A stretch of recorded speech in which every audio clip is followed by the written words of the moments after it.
Quand est-ce qu'on doit commencer l'éducation de l'enfant?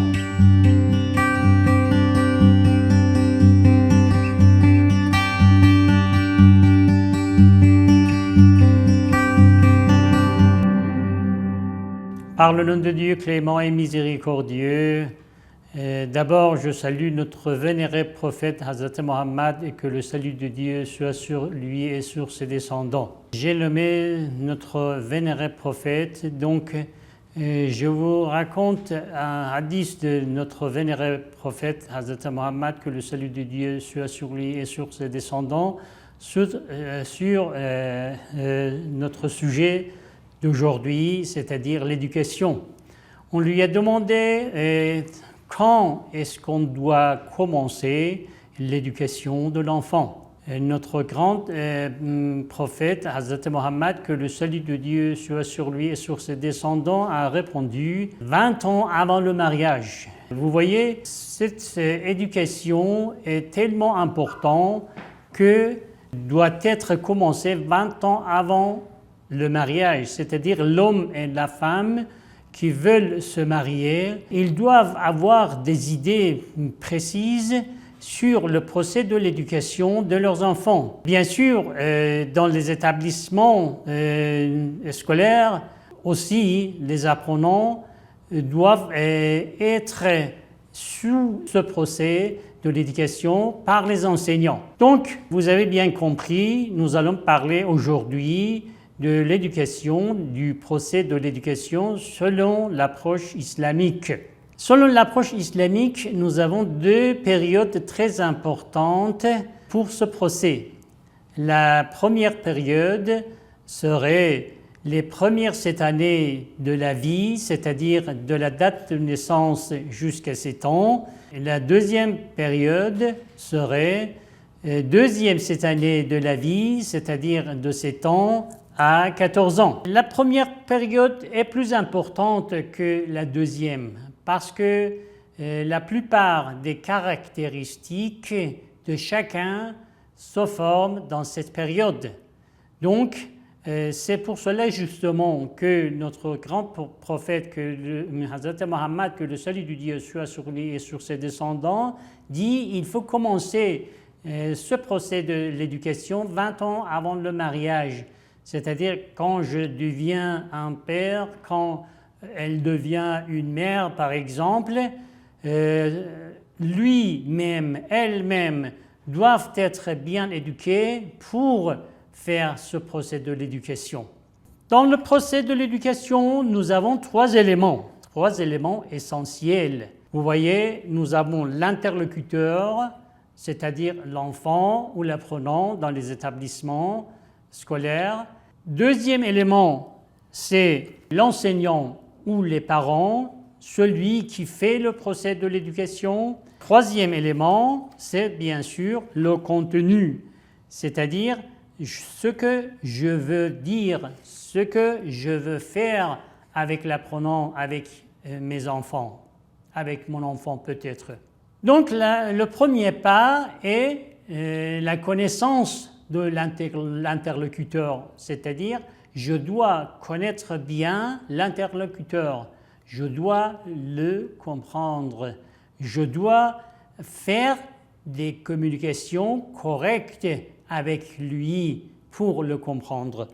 Donc, la communication joue un rôle très important dans la connaissance de l'interlocuteur. Pour savoir, nous n'avons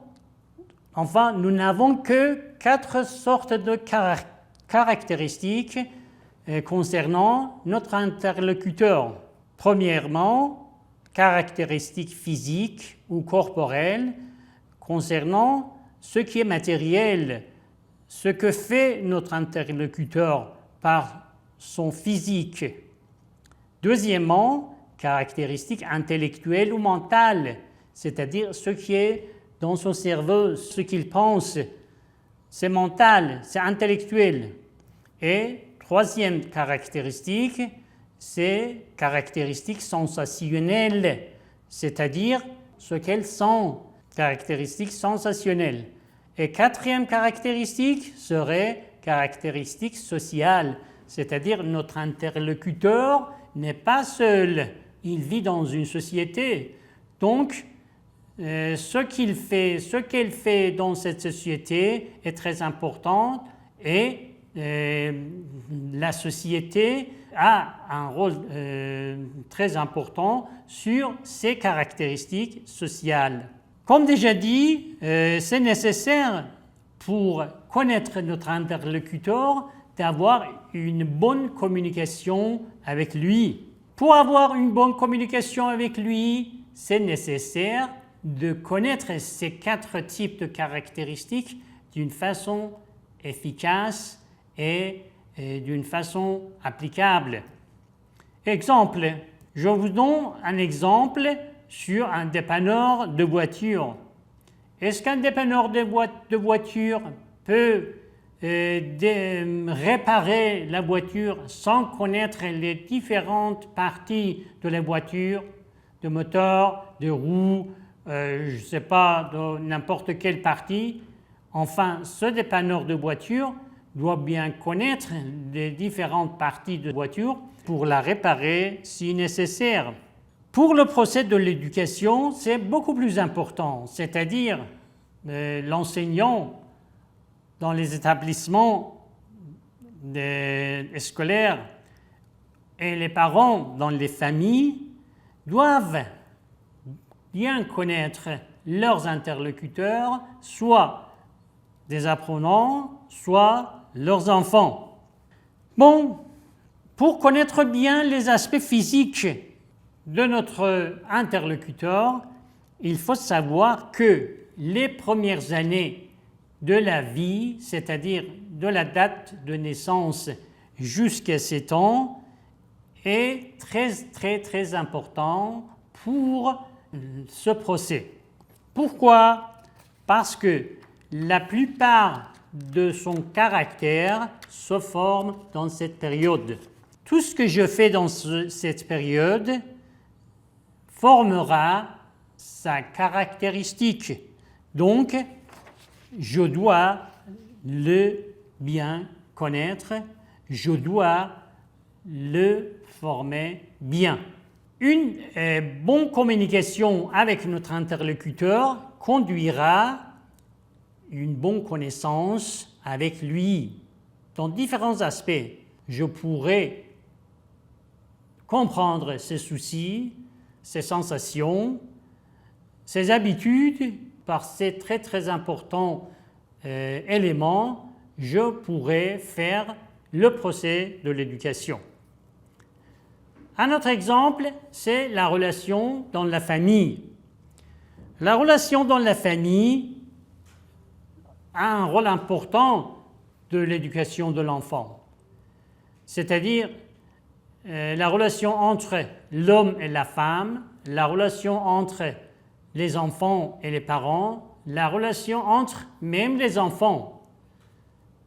Toutes ces relations ont un rôle important dans le procès de l'éducation.